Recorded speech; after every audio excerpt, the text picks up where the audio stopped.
मीरपुर गांव में एक गंगाराम नाम का आदमी रहता था। उसका घर छोटा सा था, जिसमें वह, उसकी पत्नी और 2 बेटियां रहती थीं। वे बहुत गरीब थे और मुश्किल से अपना गुजारा करते थे। एक दिन गंगाराम अपने खेत में बीज की बुआई के लिए गड्ढा खोद रहा था, ताकि इस बार फसल अच्छी हो। तभी उसकी बड़ी बेटी राधा धीरे धीरे उसके पास आई। पिताजी, हाँ बेटी, क्या बात है? हम हमेशा ऐसे ही रहेंगे क्या पिताजी? हमेशा गरीब? ये बात सुनकर गंगाराम सोच में पड़ गया। आज ऐसा क्या हो गया जो मेरी बेटी इतनी परेशान हो गई है कि वह मुझसे बातें कर रही है? ऐसा क्यों कह रही हो मेरी बच्ची? देखती हूँ ना पिताजी, माँ हमेशा परेशान रहती हैं। घर भी कितना छोटा है और खाने के लिए भी कभी कभी। वक्त हमेशा एक जैसा नहीं रहता बेटी। कभी धूप होती है तो कभी छांव। धूप के बाद सुख जरूर आता है। तुम देखना, सब ठीक हो जाएगा। कब होगा सब ठीक? सब्र रखो मेरी बच्ची, भगवान सब देख रहे हैं। मेहनत करते रहो और उम्मीद मत छोड़ो। वे बातें कर ही रहे थे कि गंगाराम की छोटी बेटी भी खेत में आ रही थी। पिताजी, राधा दीदी, माँ ने बुलाया है, खाना तैयार है। चलो पिताजी, माँ इंतजार कर रही होंगी। गंगाराम का घर बहुत पुराना और छोटा सा था। अंदर से धुएं और मसालों की मिली जुली खुशबू आ रही थी। गंगाराम की पत्नी सीता चूल्हे के पास बैठी रोटियां सेक रही थी। आ गए आप? कब से आपकी राह देख रही थी। बस अभी पहुंचे। ये दोनों खेत पर मिलने आ गई थीं। चलिए आइए, खाना खा लीजिए। आज तो आप बहुत देर से आए हैं। हाँ सीता, खाना लगाओ, बहुत भूख लगी है। गंगाराम खाना खा रहा था, तभी उसकी पत्नी सीता ने पूछा, क्या हुआ जी? आज राधा सुबह से बहुत परेशान लग रही थी और आप भी बहुत देर से आए हो। हाँ, आज हमारी बेटी हमारी गरीबी से बहुत परेशान थी। मुझे लगता है कि अब हमें अपने दादाजी द्वारा बताया गया काम शुरू कर देना चाहिए। आज राधा को देखकर लगता है कि सच में अब उन्हें अच्छे जीवन की बहुत जरूरत है। मुझे अब कुछ करना ही चाहिए। हाँ जी, सही कह रहे हो। मुझे भी ऐसा ही लग रहा है। मैं भी आपसे कहने ही वाली थी। अब बहुत दिन हो गए, हमें अपने बच्चों के लिए यह काम शुरू कर देना चाहिए। हाँ सीता, मैं कुछ करता हूँ। खाना खाने के बाद जब गंगाराम बाहर आया तो राधा रानी आपस में बात कर रही थीं। वहां रानी ने गंगाराम से पूछा, पिताजी, आप और राधा दीदी खेत में क्या बातें कर रहे थे और आप उदास क्यों लग रहे थे? कुछ नहीं बेटी, बस ऐसे ही बातें कर रहे थे। नहीं पिताजी, सच बताइए ना। राधा दीदी की आंखें भी नम थीं। राधा पूछ रही थी कि क्या हमारी जिंदगी हमेशा ऐसी ही चलती रहेगी। तो आपने क्या कहा पिताजी? मैंने कहा कि वक्त हमेशा एक जैसा नहीं रहता, बदलता रहता है। तो पिताजी, क्या सच में हमारी जिंदगी बदलेगी? क्या हम भी कभी अच्छे घर में रहेंगे और हमें भी खूब सारा खाना मिलेगा? हाँ मेरी बच्ची, जरूर बदलेगी। हमें बस मेहनत करते रहना है और भगवान पर भरोसा रखना है। उस रात जब घर के सभी लोग खाना खाकर सो गए तो गंगाराम बिस्तर पर लेटा अपनी जिंदगी के बारे में सोचने लगा। गरीबी और मुश्किलों ने उसे चारों ओर से घेर रखा था। अपनी बेटियों की उदासी उसे चैन से सोने नहीं दे रही थी। तभी उसे अपने पिताजी की कही हुई एक बात याद आई। उन्होंने कहा था, जब कभी तेरा मन बहुत परेशान हो और तुझे कोई रास्ता न सूझे तो हमारे गांव के पुराने मंदिर चले जाना। वहां एक अजीब सी शांति है और शायद तुझे कोई राह मिल जाए। मन में पिताजी ठीक कहते थे। मेरा मन आज बहुत परेशान है। शायद मंदिर जाने से कुछ शांति मिले। यह सोचते हुए गंगाराम चुपचाप बिस्तर से उठा और मंदिर की ओर चल दिया। गंगाराम धीरे धीरे मंदिर की ओर बढ़ रहा था। गांव में सन्नाटा पसरा हुआ था और केवल कुत्तों के भौंकने की आवाज कभी कभी शांति भंग कर रही थी। मंदिर पहुंचकर उसने देखा कि दरवाजा खुला हुआ है। मंदिर के आंगन में वही पुराना बरगद का पेड़ खड़ा था। पेड़ बाबा, क्या मेरी आवाज आप तक पहुंच रही है? मेरी जिंदगी बहुत मुश्किलों से भरी है। मेरे बच्चों को दुख होता देख मुझसे रहा नहीं जाता। क्या कोई उम्मीद है? गंगाराम, मैं सुन रहा हूँ। तेरी परेशानी मैं समझता हूँ। मेरे बच्चे पूछते हैं कि क्या हमारी जिंदगी हमेशा ऐसी ही रहेगी? मैं उन्हें क्या जवाब दूं? हर रात के बाद सुबह होती है। दुख के बाद सुख जरूर आएगा। कब आएगा वह सुख? कब हमारी गरीबी दूर होगी? तू अपना कर्म कर, मेहनत करता रह। फल देने वाला ऊपर वाला है। मेरी बेटी बड़ी हो गई है, उसकी शादी की चिंता है। छोटी बेटी की पढ़ाई का खर्च भी बहुत है। मुझे कोई रास्ता नहीं सूझ रहा। रास्ता तुझे खुद बनाना होगा। मैं सिर्फ दिशा दिखा सकता हूँ। मुझे कोई दिशा दिखाई नहीं दे रही बाबा। सब तरफ अंधेरा ही अंधेरा है।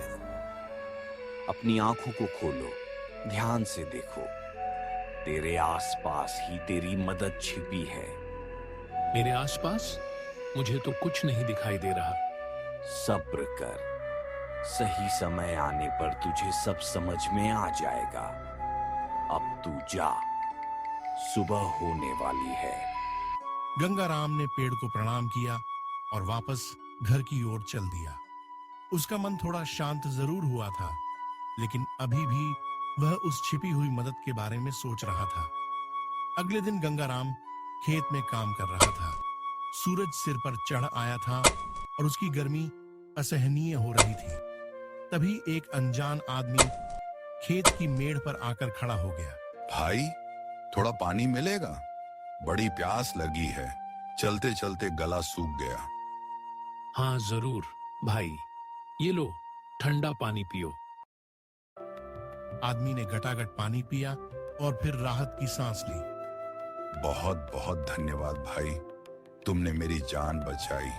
इतनी गर्मी में पानी मिलना किसी नेमत से कम नहीं। क्या करते हो तुम यहाँ तपती धूप में? मैं तो बस एक गरीब किसान हूँ भाई।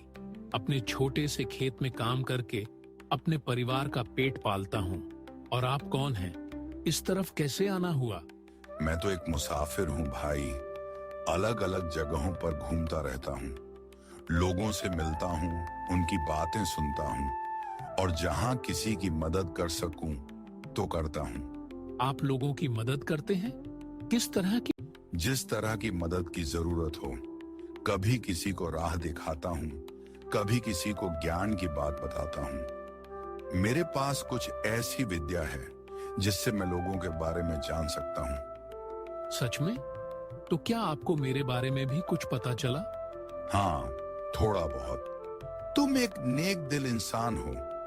अपनी मेहनत और ईमानदारी से कभी पीछे नहीं हटे। अपनी परिवार की चिंता तुम्हें हमेशा सताती है। यह तो सच है।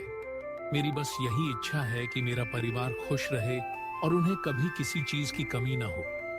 और कोई इच्छा? अपने लिए कुछ नहीं चाहते? मेरे लिए बस इतना कि मेरे बच्चे खुश रहें और उन्हें अच्छी जिंदगी मिले। मेरी खुशी तो उन्हीं में है। तुम्हारी यही खूबी है, तुम दूसरों के बारे में पहले सोचते हो। अच्छा सुनो, मेरे पास तुम्हारे लिए कुछ है। उस आदमी ने अपनी झोली में हाथ डाला और एक छोटी सी पोटली निकाली। ये लो, इसे घर जाकर खोलना। लेकिन याद रखना, इसे तभी खोलना जब तुम घर पहुंच जाओ। अगर तुमने इसे रास्ते में खोला तो तुम्हारी इच्छा पूरी नहीं होगी। ये क्या है?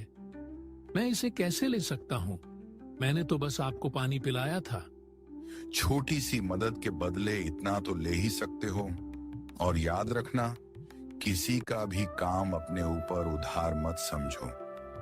ये मेरी तरफ से एक छोटा सा उपहार है, इसे स्वीकार करो।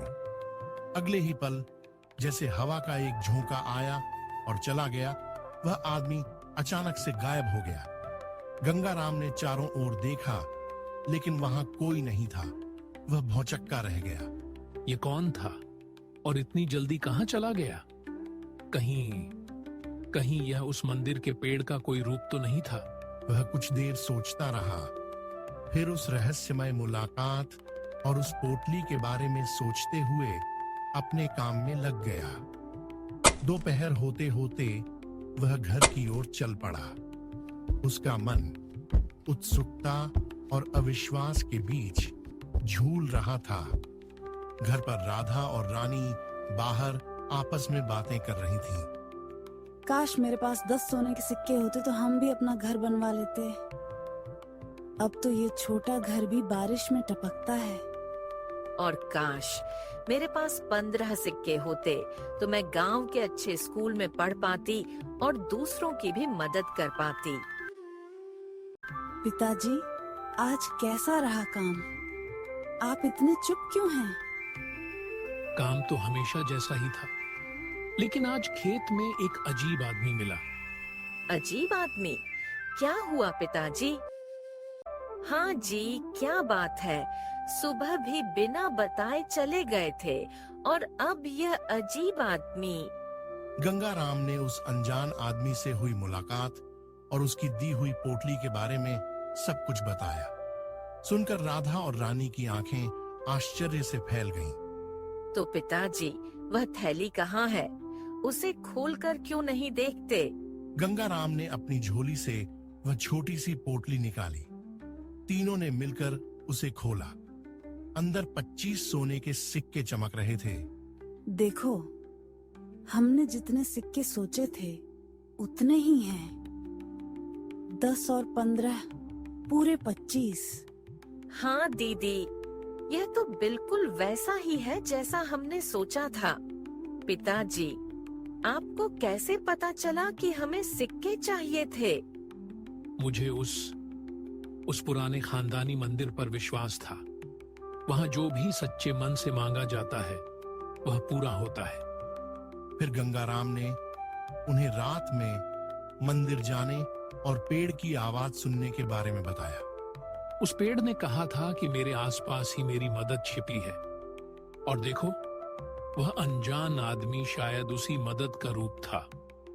लेकिन याद रखना बच्चों, कभी लालच मत करना। उस मंदिर की शक्ति तभी तक हमारे साथ रहेगी जब तक हमारा मन साफ और दूसरों के लिए अच्छा रहेगा। अगर हमने लालच किया तो सब कुछ खत्म हो जाएगा। उन सोने के सिक्कों से गंगाराम ने एक अच्छा घर बनवाया। अब उनकी बेटियों को बारिश में टपकते घर में नहीं रहना पड़ता था। गंगाराम अब खुशी खुशी अपने खेत में काम करता था। उसकी मेहनत रंग लाई थी। उनके चेहरे पर अब चिंता की जगह संतोष और कृतज्ञता का भाव था। उन्होंने उस जादुई पेड़ और उस अनजान मददगार को कभी नहीं भुलाया और हमेशा ईमानदारी और निस्वार्थ भाव से अपना जीवन जिया।